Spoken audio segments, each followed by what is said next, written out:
नमस्कार दोस्तों। तो आज के इस विश्लेषण में हम Naruto awakening of the storm king के उस धमाकेदार एस्केलेशन और इंटेंस बैटल्स का ब्रेकडाउन करने वाले हैं जिसने लिटरली सबको हिलाकर रख दिया है। चलिए बिना किसी देरी के इस विजुअल एक्सप्लेनर को शुरू करते हैं और समझते हैं कि आखिर हिडन लीफ विलेज पर आया ये नया खतरा कितना भयंकर है। इमेजिन कीजिए, होकागे ऑफिस में साकुरा कह रही है कि पिछले अटैक में दुश्मन पूरी तरह खत्म हो चुका था, लेकिन तभी सास्के उचियाहा अपने शेरिंगान के साथ एंटर करता है और एक लाइन बोलता है, because Ryzen is still alive.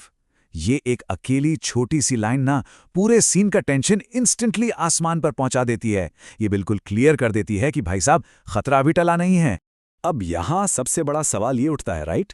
एक हारा हुआ दुश्मन, वो दुश्मन जिसे डेड मान लिया गया था, वो पहले से भी ज्यादा ताकतवर होकर कैसे वापस आ गया?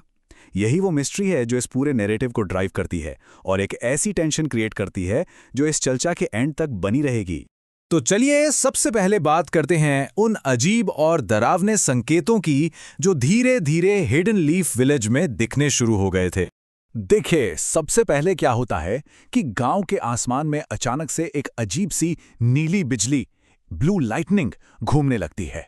उसके बाद सास्के एक टूटा हुआ मास्क लेकर आता है जिस पर एक लाइटनिंग सिंबल बना हुआ है। और सबसे खतरनाक बात, वो स्टॉर्म स्क्रोल का चक्र जिसे सबने कंप्लीटली डिस्ट्रॉयड मान लिया था, वो अचानक वापस महसूस होने लगता है।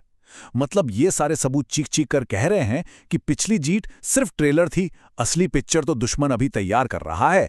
इसके बाद हमारा नैरेटिव आगे बढ़ता है नॉर्थ वैली की तरफ, जहां एक भयानक एम्बुश हमारे हीरोज का इंतजार कर रहा था। जैसे ही नारुतो और बाकी लोग वहां पहुंचते हैं, नॉर्थ वैली की हालत देखकर ही डर लगता है। वो जगह पूरी तरह से डेड हो चुकी है। जले हुए पेड़, फटी हुई जमीन और चारों तरफ एकदम घोटने वाला अजीब सा काला धुआं या ब्लैक फॉग छाया हुआ है। ये डरावना एटमॉस्फेयर क्लियर इशारा दे रहा था कि वहां मौजूद दुश्मन किस लेवल की तबाही मचा सकता है। और एग्जैक्टली यहीं पर राइजन उनके सामने आ खड़ा होता है। अब इस टक्कर की इंटेंसिटी को समझिए। एक तरफ हमारे हीरोज के टॉप टियर अटैक्स हैं, नारुतो का पावरफुल रासेंगन और सास्के का चिदोरी स्ट्रीम। लेकिन दूसरी तरफ रेजन इन्हें इतनी आसानी से काउंटर करता है कि विश्वास ही नहीं होता। वो नारुतो के रासेंगन को लिटरली एक हाथ से रोक लेता है, और जब सास्के अटैक करता है तो रेजन आसमान से सैकड़ों ब्लैक लाइटनिंग स्पीयर्स गिरा देता है। ये डायरेक्ट कॉन्ट्रास्ट हमें बताता है कि रेजन का पावर लेवल अब एक्सपोनेंशियल तरीके से बढ़ चुका है। नो डाउट स्टेक्स अब बहुत हाई हैं। जब लगता है कि situation already out of control है, तभी उदय होता है स्काई बीस्ट का, एक ऐसा मास एस्केलेशन जिसने सबको शॉक कर दिया। कुरामा अंदर से नारुतो को अर्जेंटली वार्न करता है, ये नया खतरा है स्काई बीस्ट। कुरामा बताता है कि राइजन ने इस बीस्ट की पावर एब्जॉर्ब कर ली है।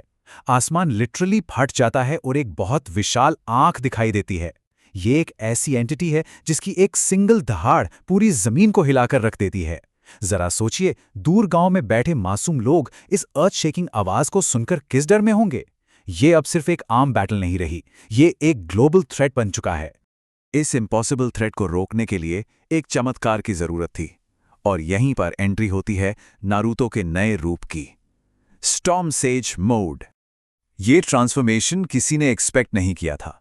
ये एक बिल्कुल अनप्रेसिडेंटेड ट्रांसफॉर्मेशन है, जहां कुरामा के गोल्डन चक्राओरा के साथ आसपास की नीली बिजली परफेक्टली मर्ज हो जाती है। विजुअल कॉन्ट्रास्ट देखने लायक है, सुनहरा और नीला रंग। नारुतो की आंखें नीली चमकने लगती हैं और एक लाइटनिंग टॉर्नेडो बन जाता है। ये फॉर्म इतना इंटेंस और पावरफुल है कि खुद राइजन को भी पहली बार बैकफुट पर आना पड़ता है। अब इस आसमानी क्योस की टाइमलाइन देखिए।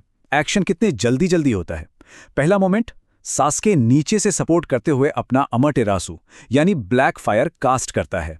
दूसरा मोमेंट, इस आग से स्काई बीस्ट बुरी तरह गुस्से में आ जाता है।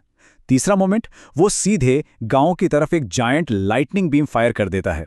और आखिरी मोमेंट, नारुतो अपनी जान की परवाह किए बिना उस बीम के रास्ते में आता है और अपने स्टॉर्म रासेंगान से उसे इंटरसेप्ट करता है। ये पूरा सीक्वेंस एक एब्सोल्यूट रोलर कोस्टर है। इस भयंकर टक्कर का रिजल्ट होता है एक मैसिव एक्सप्लोशन। पूरा आसमान धुएं से भर जाता है, लेकिन जब धुआं छटता है हम देखते हैं कि नारुतो ने उस बीम को रोक तो लिया है, गांव बच गया है, पर उसकी कीमत बहुत भारी चुकानी पड़ी है। वो ब्लीडिंग है, बुरी तरह इंजर्ड है। ये सीन हमें एक्चुअली याद दिलाता है कि इस बैटल का फिजिकल टोल कितना रियल है। नारुतो वहां अकेले एक दीवार की तरह खड़ा है, गांव और टोटल डिस्ट्रक्शन के बीच में। लेकिन ठीक उसी वक्त जब लगने लगता है कि दोनों तरफ से पावर्स एग्जॉस्ट हो चुकी हैं, तब आता है कहानी का सबसे बड़ा ट्विस्ट, स्टॉर्म किंग का जगना। बैटल के बिल्कुल बीच में राइजन एकदम से हंसने लगता है और अचानक उसके पीछे एक पोर्टल खुलता है। वहां से एक रहस्यमयी व्हाइट हेड आदमी बाहर निकलता है।